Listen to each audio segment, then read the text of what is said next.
So I was originally going to make one very long video about this series, but that wouldn't do it justice. It has some of the most complex and interesting world building I have seen in a good bit. So if you want to check out any of these games, it will be well worth your time. With that in mind, the first half of this video will be completely spoiler-free, but the second half we will be going all in with the spoilers and story. So with that, let's start with a bit of needed background about the world of Project Moon. The world as we know it is completely gone, and all that is left is a small space known as the city that holds the rest of humanity. The city is set up in 26 districts called nests, with each nest being run by powerful corporations, fittingly referred to as the Wings. Wings aren't just normal corporations though. Each wing has control over enigmatic items known as singularities that allow them to create resources and technological advancements that one can only dream of. There is a wing that runs all of the others, however, the head, and it resides in District A, with its close associates, the Eye and the Claw, residing in Districts B and C respectively. And if you couldn't tell already, birds. For the most part, they mainly create and enforce laws 1984 style. That's about all of the information we need for now. I'll be going over a few things as they come up. However, our painful story resides in District 12, that is owned by the Wing Lobotomy Corporation.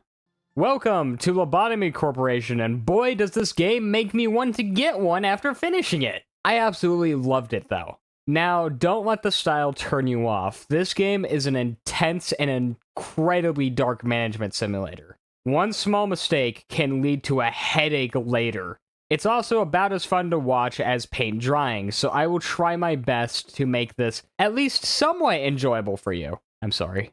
Without further ado, let's finally put this long intro aside and jump into it.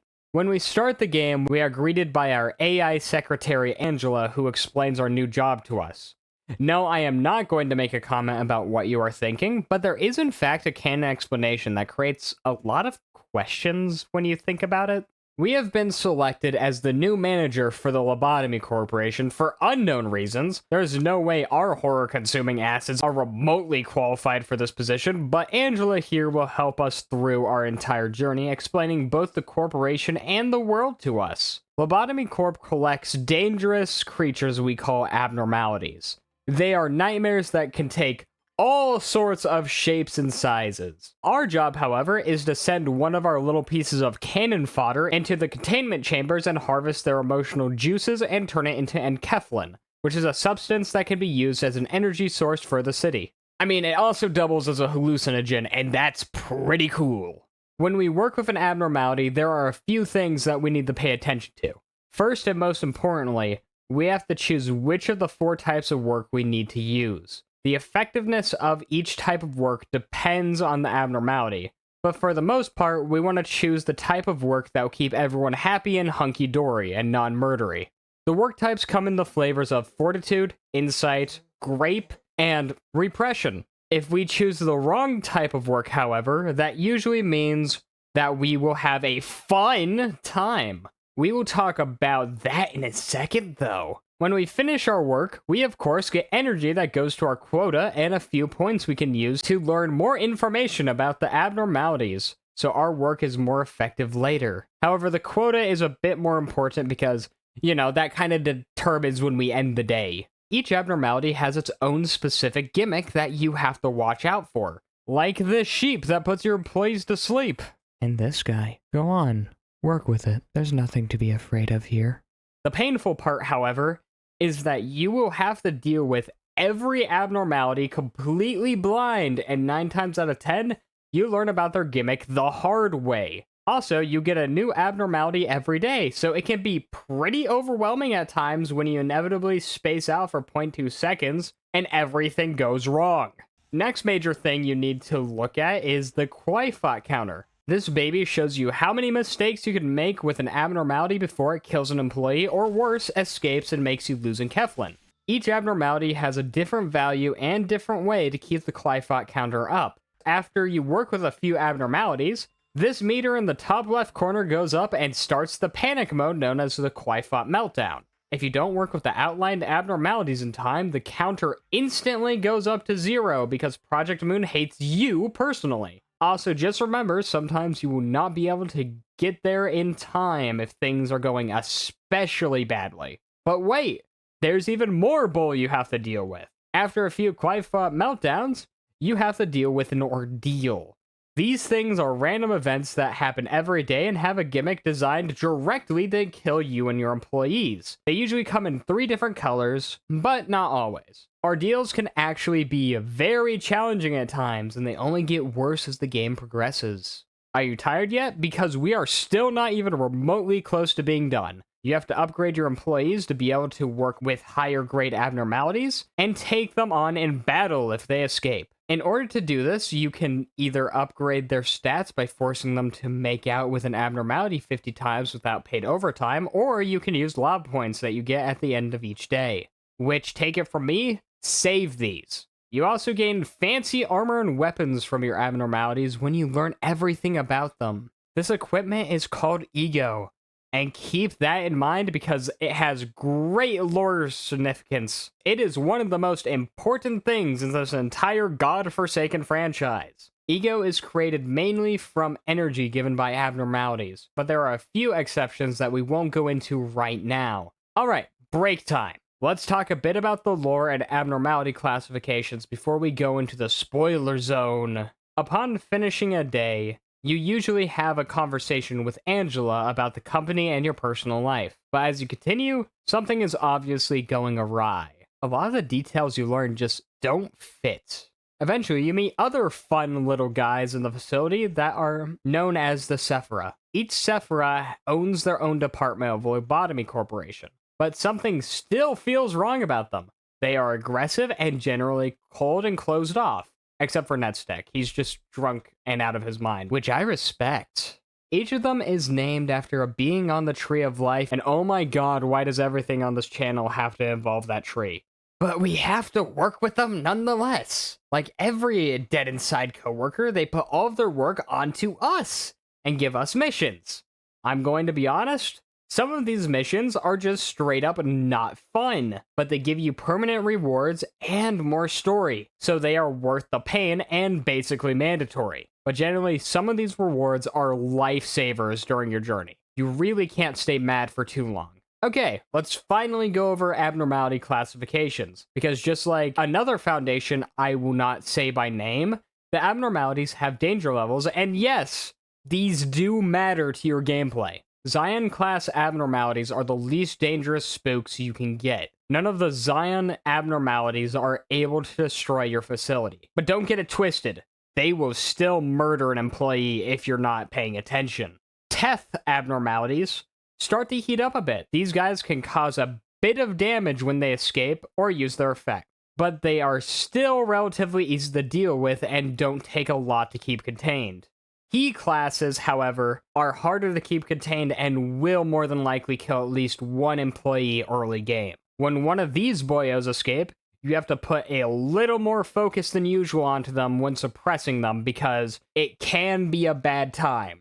Some of them even have insta-kill mechanics. Waz will actually be the bane of your existence. These guys are one of the most common abnormalities late game and can be very hard to keep contained. It will be very likely that at least one employee will die during suppression if they are too weak for it. I mean, even if they are strong enough, they can still get demolished pretty easily because these things do a lot more than just attack.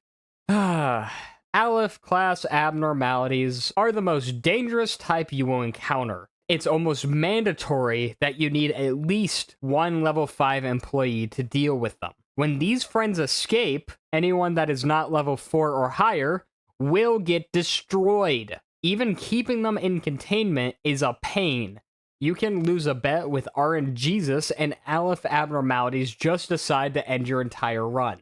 That's about everything I can go into without spoiling too much. So here are my final tips if you are going to play this for yourself. First of all, I know it's a pain, but please, for the love of God, grind. Stay a bit after you reach your quota. Trust me on this. It will do you wonders. finally, don't feel bad about retrying a day or the entire week, because you are legally obligated to do that at least 5 times in your time here. Alright, this is your last warning. It's about to be spoiler time. Is everyone gone? Good! The second half of this game should be considered psychological warfare. I loved the first half, but it gets so time-consuming to say the least. Let's back up a bit. First of all, there is actually a canonical reason that everything kind of looks like Gacha Life. We have undergone some changes, so we see everything through a cutesy filter so we don't go absolutely insane for seeing something we're not meant to. It's not a major spoiler, but still, it was close enough. As you continue through the game, the ordeals get so much harder and the days get a higher quota. So it can easily take you an hour to complete one day, and that doesn't take into account the possibility of having to retry the day over and over again. The missions also get really, really rough.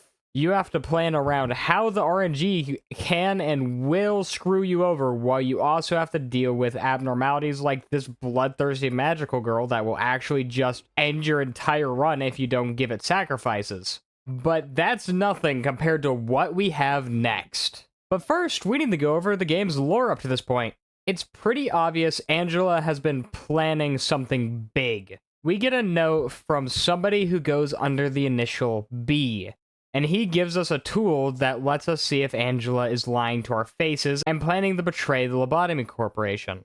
So we ask her straight out, and she of course tells us no because her programming makes her incapable of doing so, which of course is a lie. But honestly, it doesn't really matter. We're in too deep now, she can't do anything about it. That's not the only thing that's going awry, though. The Sephira are starting to act even more off than usual. So each Sephira has just a little insignificant problem that they need help with.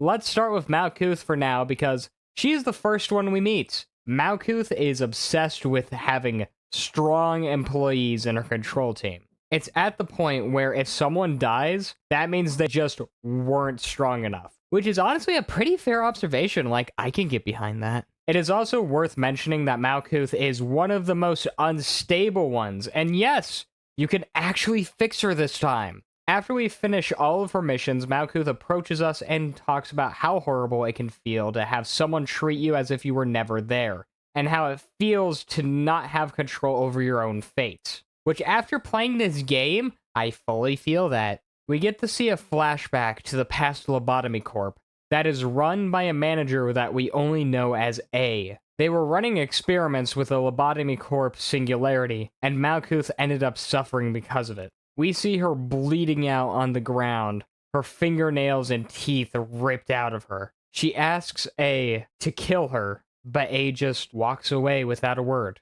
After seeing the history, Malkuth has a mental breakdown and we have to deal with it. Welcome to Lobotomy Corporation's boss fights, ladies and gents. These bad boys can be activated whenever and require an intense amount of focus, because they all have a super specific gimmick. For instance, Malkuth here scrambles all of our work types, so we just kind of have to guess which one is correct without dying.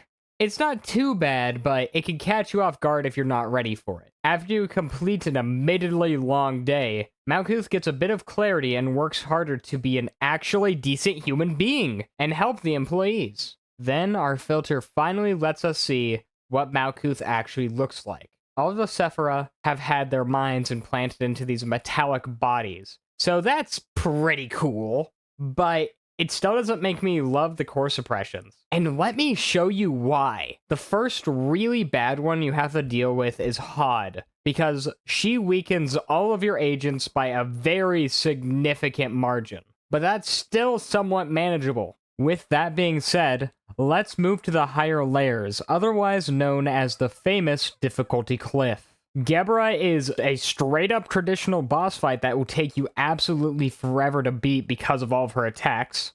And Bina is the exact same, just slightly harder in my opinion. Chesed is fine, he just increases the damage you take. Then there's Hakma. All of my homies hate Hakma. He kills someone if you pause and starts to speed up the day to obnoxious speeds without your permission. You can't control the time anymore. I don't really know how to describe it. It just sucks. I still have so much built up anger from this core suppression. I can't look at a clock without having a mental breakdown. Let's just talk about the story before I make my therapist call the police. As we move on through the days, Angela starts doing Angela things, and we start seeing memories on what LobCorp was like before our time. Lobotomy had a very humble start with the dream of a woman named Carmen. Carmen is extremely important to every Project Moon game, so don't forget about her, though it becomes really hard to later. She dreamed of a world where people no longer had to be living under the head and the wings. In order to make this dream a reality, she worked her way up to create a corporation with her friends Ein and Benjamin. It started off small in a laboratory located outside of the city's bounds known as the Outskirts. Carmen got several allies during this process that we currently know as the Serapha, just simply because she was so persuasive and nice, which is something you don't see often in this world. Now, let's talk a little bit about the Saphira and what their lives were like before the main game. We, of course, have Elijah, who we talked about earlier, a very serious researcher named Gabriel, who I can imagine is extremely warm with all the clothing he wears, and Carmen's really lazy friend Giovanni, who helped with the experiments. Then there's Michelle, and she makes me wonder if child labor laws are a thing in Project Moon. There's so many. It's fine, we're almost there. Next up, we have a coffee-loving researcher named Daniel, and really, only the worst things happen to the man. Of course, we have Benjamin, Carmen's friend, and Ein's student. He also may or may not be B in Hakma. Most importantly, though, we have the strongest color fixer in the city, the Red Mist Callie. Fixers are kind of like private mercenaries that are hired for multiple different jobs. They are usually forced to form an association because they reside in the back streets, a part of the districts that the Nests do not support. So it's rough, to say the least. Fixers are ranked by their grades. They go from 9 to 1, 1 being the highest and 9 being the lowest. But if you excel more than most, you are given the title of Color Fixer, basically to show you are the best of the best. Oh yeah, and we picked up a few kids off the side of the street named Enoch and Lisa, you know, the usual. So, they are basically set. During their experiments, they were able to discover the substance called cogito. Cogito allows us to extract the thoughts within someone's brain and potentially make people manifest ego. One detail I didn't mention before is that you don't have to know how to fight to use ego when you have it. It just kind of makes you powerful. So it's the perfect weapon for rebellion. They also found abnormalities in the outskirts, and for the most part, they come from a place called the River and the Dark Forest. We don't know too much about it. All we know is that it exists, really. All of this is made with the goal to create the Seeds of Light. We will talk about the seeds towards the end, though. Unfortunately, we can't have nice things, and it starts to go downhill very quickly. During one of the experiments, Lisa's brother Enoch passes away. Lisa understandably blames Ein and Carmen for her brother's death. And with his passing, Carmen goes into a downward spiral with her mental state, but keeps with the experiments while faking a smile. Next is Elijah, and we already know what happens there. So skip. Getting tired of the lore yet? Too bad! We still have so much to go over. After Elijah's death, Gabriel becomes so stressed to the point where he starts scratching his skin until it bleeds. Eventually, he succumbs to his wounds and is never seen again.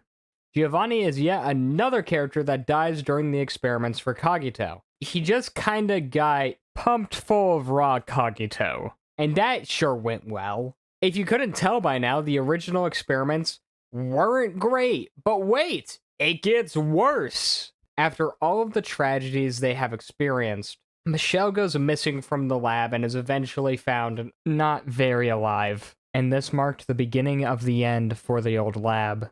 Remember earlier when I was saying that Carmen wasn't doing well? Yeah. All of these passings became too much for her. She started blaming herself and went into the bathroom to take a bath, then never came back out, if you know what I'm referring to. Carmen's last wish was for Ein to take over her work, which, spoilers, was not a great idea. I mean, it was a wonderful idea. Soon afterwards, the Arbiter Garon comes to the lab to stop their experiments. As it turns out, Michelle told the head about the lab after she saw all of her colleagues become unalive, and that's fair. I probably would have done the same thing, to be honest with you. So remember when I said that the head was the strongest force in the Project Moon universe? Well, I wasn't kidding.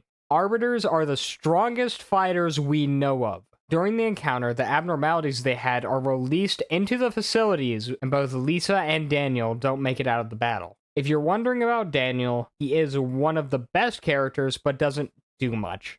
Yet, Callie fights both the Arbiter and the abnormalities with an ego weapon that she extracted from herself. The fight ends in a draw, with all of the abnormalities suppressed, and both Callie and Garon on the ground. As a slight side note, abnormalities don't actually die, they just kind of respawn like gamers eventually, but it's still crazy that Callie was able to take out so many of them. The lab is destroyed, with only Benjamin and Ein remaining. The two of them retrieve their colleagues in Garon's bodies, and put them into the metal prosthetics that you know and love today to make the Sephira. So, where do we go from here? We have to overthrow a corporation so we can continue our plans, of course! Both Ein and Benjamin start a war fittingly called the Smoke War. The goal of this battle was to overthrow the old L-Corp, and a lot of traumatizing events later, Ein and Benjamin win and are able to form a wing. As I am writing this, I did not realize how long and crazy this game's story is, because we are still going. Upon getting their dream jobs, the first thing these sane individuals do is break the Geneva Convention, even further by creating an AI based off of Carmen. You see, in the Project Moon universe, making an AI is a huge no-no. There are several laws in place banning anything remotely related to AI. Fun fact, the law also outlaws gnomes for some reason, but that's something else that I don't want to get into. As you may have guessed, the AI in question is our very lovely and not at all murderous secretary Angela. However, being Angela is suffering. Angela was created with the ability to perceive time slower than everyone else. So to her, a simple 5-second conversation has gone on for minutes, which means it's probably extra painful if she's listening to a kid rant about Skibbity Toilet. Everything is pain in this universe. During this time, Benjamin passes away somehow and becomes another Sephira, and we are basically at current day. So there's a major question this brings up. What happened to Ein? Well, that's not an easy one to answer. There is so much we need to go over first. So L-Corp has an extremely efficient way of making Cogito now. I won't go into the details right now because that's revealed a bit later, but the singularity of L-Corp has another effect. It's able to make a time loop within the facility. The time loop was implemented so that they can complete the Seeds of Light that Carmen has been trying to work on since the beginning. Thousands of years have passed within the facility, but only 10 years have gone by outside of L-Corp.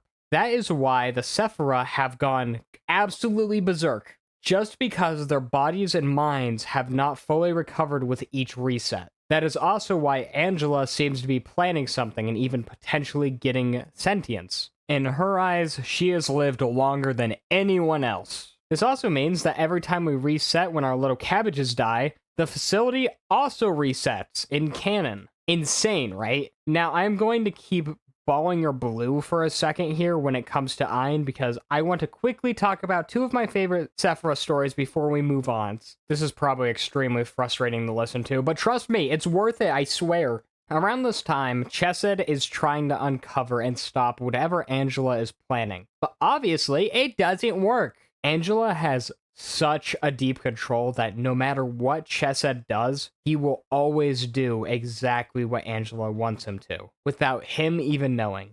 The next one is Tifereth, and she is forced to watch her brother die over and over again, until finally deactivating him for good. Which is honestly, in my opinion, one of the most interesting stories in the game, just because you can see how much it actually affects her. I did not expect this to turn into an entire lore video, but here we are. Now we can finally get to Ein and Carmen. In order to live through the loops, Ein resets his memories and sets it up in a way to where he will regain them when he grows closer to the main goal. That's right, this entire time we have been playing as Ein after he lost his memories for this current loop. And since we did all of the core suppressions, it's finally time to realize Carmen's goal. Okay, now that all of the super fast and simple context is given, let's move on to the final days of the game. The final days hurt so much, my little birds. On day 46, the head makes a move on our little bit of tomfoolery and sends high-ranking fixers to our location.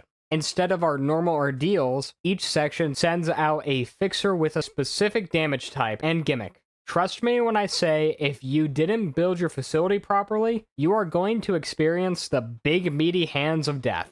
Before you finish the day, you have to fight a member of the Claw. I briefly mentioned them earlier, but they mainly take out whatever taboo the head tells them to, and sometimes even work with arbiters.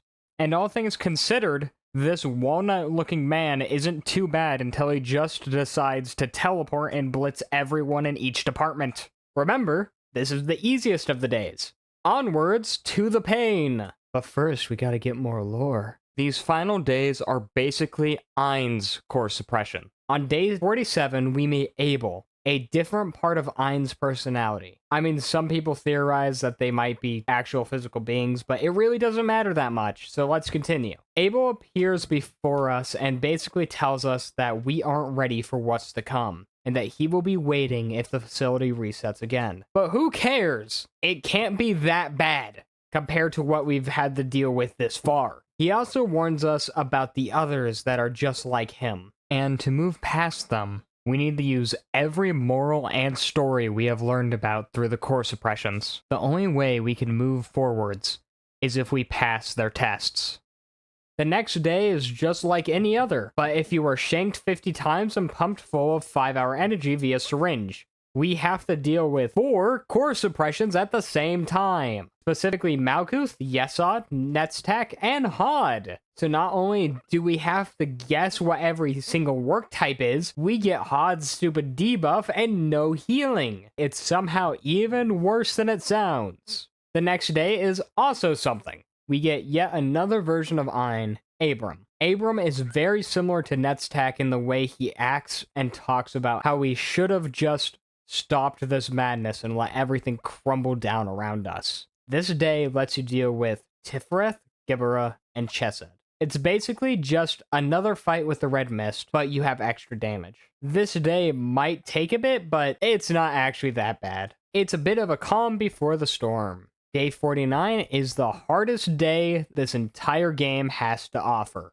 After facing the others, we are introduced to the final and most violent of the personalities. Adam basically tells us to take everything a step further and use the progress we have made to make the world burn. And boy, does day 49 cement that idea. It feels like everything's burning down around you. You have to deal with both Bina and Hakma at the same time. And no, just no. You have to deal with meltdowns every 5 seconds, and you can't even pause to think. I'm not going to talk about it anymore, because I don't want to end up in a funny place with white padded walls. But words really don't describe the pain. Anyways, before we go to the final day, let's answer the questions I have been putting off. What happened to Carmen? Because there's a lot more than meets the eye. After she dies, her brain and nervous system were harvested and used to create Cogito in mass. She became the Singularity for Lobotomy Corp and has been completely conscious of everything that has been happening this entire time. Believe it or not, most of the abnormalities we see in this game were originally humans that were forced into the shape because of the Cogito. Now that we have that information, let's move back to Ein. As you have probably already guessed, each of these personalities represent a different part of Ein. Abel is the part of Ein that has had to wait through loop after loop. Abram is Ein's regret, hence why he wants to stop this madness. And Adam represents all of the atrocities Ein has had to commit to get to this point. If you lose during any of these days and don't reset, you get a bad ending. So let's talk about that real fast. Abel basically just tells you that you aren't ready yet, and sends you back to the start. Abram lets the entire corporation crumble around him as he sits next to Carmen, which is actually just the most depressing ending in this entire game. Because, wow. Adam makes more abnormalities and unleashes them onto the city. And in case you are wondering, no, this probably would not work out the way he imagined it to. Okay, that's all for the bad endings. Let's wrap this up. The final day, we are confronted by Ein himself, and are given our final task, finish Carmen's goal. With all of the seeds of light we have collected through the core suppressions, we are able to finally release it. Day 50 is actually incredibly chill. All we have to do is get quota like any other day, and we don't have to deal with Qui-Font meltdowns or ordeals. We just have to do good old-fashioned managing of the abnormalities and employees one last time as the building starts to shift and make its way up to the surface. Which, while we're here, let me just say, the final day is gorgeous. The writing and visuals are so beautifully done. However, all good things must come to an end.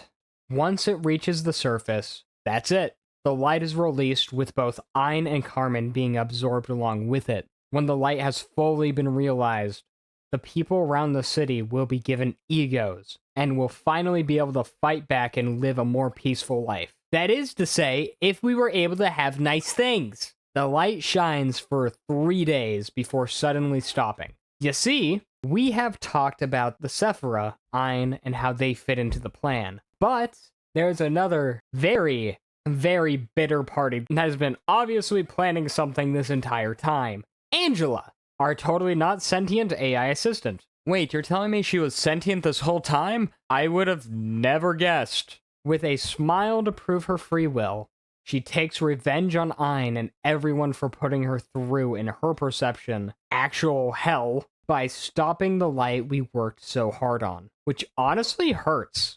You have to fill out the entire abnormality codex and deal with some of the most painful gimmicks imaginable in this 100-and-something hour game just for them to tell you no. It's fine.